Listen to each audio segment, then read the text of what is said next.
The Stockholm Major has come to a close, and we finally got to witness a Dota event with an actual crowd. And that wasn't one of these Ricky crowds. That arena was packed. But of course, it's about time when those post-major blues start kicking in. Luckily, Tour 3 is happening pretty soon. The qualifiers begin tomorrow, and the official season starts June 6, which is roughly 10 days from now. If you think about it, that's only twice as long as EG took to get eliminated from the major, so it's definitely approaching pretty fast. And in this video, I'll be going over some things that deserves your attention in Tour 3, because it's actually quite exciting.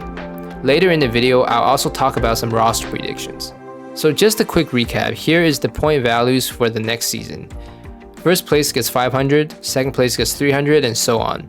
The point value increases each tour, just in case you didn't know that already. So let's take a look at the current DPC point standings, with LGD claiming the top place. Now, let's first take a look at some big names that are very behind in points. First, we have Enigma Galaxy with a shocking 0 points, while also being in Division 2, which means their only route to TI is to win the regional qualifiers. But that also seems quite unlikely unless their new addition really changes a lot. So that's something to pay attention to. Team Secret are also pretty behind at around 60 points, and they'll be in Division 1, and they basically have to get top 2 if they want any chance to qualify directly to TI. So replacing Sumail for Crystallis is a really big question mark for me, but imagine if this iteration of Secret actually does win the EU DPC and goes far in the major. That'll put Sumail's current value into question.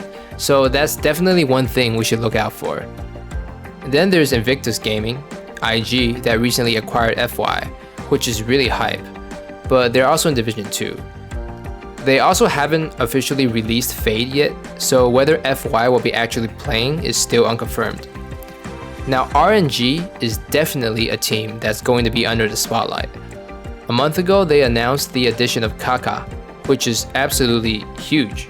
Many people regard this guy as the GOAT position 4 in China. There are also some other big names on this team, and in order to qualify for TI, they must make the next major and do really well at the major. Alliance and Goon Squad are both in Division 1. They have a chance to go to the major and earn some points, but from the current look of the EU region, they really need to show up before they even get into top 4.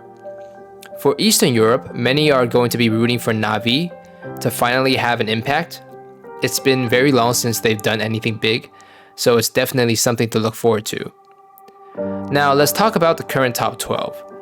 A few of these teams have a 90% chance of getting top 2 and securing at least 300 or even 500 more points, making them guaranteed for TI. There's LGD, which is pretty self-explanatory. TSM, low competition in NA. Of course, Quincy Crew announced their new roster with Fada and MSS, but with EG in shambles, I'm pretty sure there's a high chance that TSM will make top 2. We got OG and EU, with what they learned at the major, pretty sure it'll be a smooth season for them.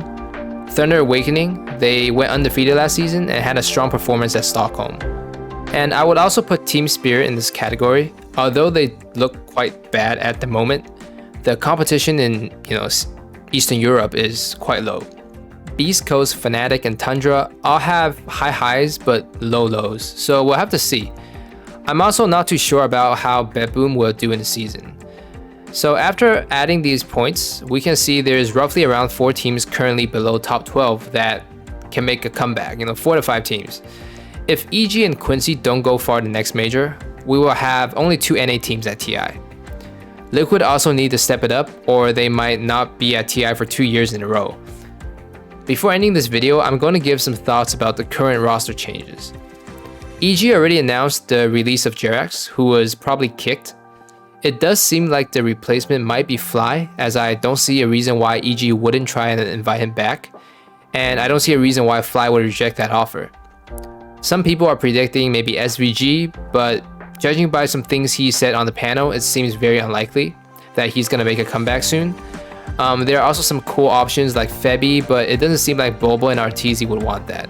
As for NGX, at the time of this recording, there hasn't been any hints on who they would be picking up. Some options they have amongst players right now are Sumail, Shad from the the Viking GG squad, and dare I say even Jerax, who's been pubbing core heroes the past few days. At this point, I don't think Kuro really cares, he just wants to get people he trusts and make it work. Sumail did say something on Gorg's stream that hints he's looking to stay at mid. When Gorg referred to Miracle as the mid player with the highest peak, Sumail mentioned that as a mid player, he wouldn't put his competitor before him by default, which makes it seem like he has already decided to keep playing mid. For Chinese teams, I think for the next major, it's quite possible that LGD chooses not to come again unless Valve does something about it, because if they win a DPC, like, they have way too much points and they're already qualified for TI, so they might just try to not go to the next major, the Arlington major. Alright, thanks for watching, guys. Remember to subscribe if you like content related to the pro scene. See you soon.